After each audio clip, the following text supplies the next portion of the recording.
How to turn off Gemini on Android. In this quick step-by-step tutorial, I'll show you how to completely disable Gemini on your Android phone. First, check if the Gemini app is installed. Swipe up, go to your app drawer, and look for the Gemini app. If you find it, long press it and tap App Info.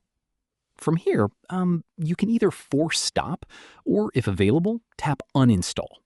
If uninstall isn't an option, select Disable. Now, even after uninstalling, Gemini may still be active. So let's fully disable Gemini settings on Android. Open Settings, scroll down to Additional Settings, then tap Gesture Shortcuts.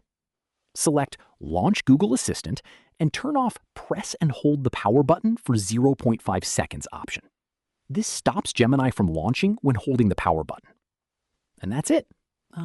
You've now completely turned off Gemini on your Android device.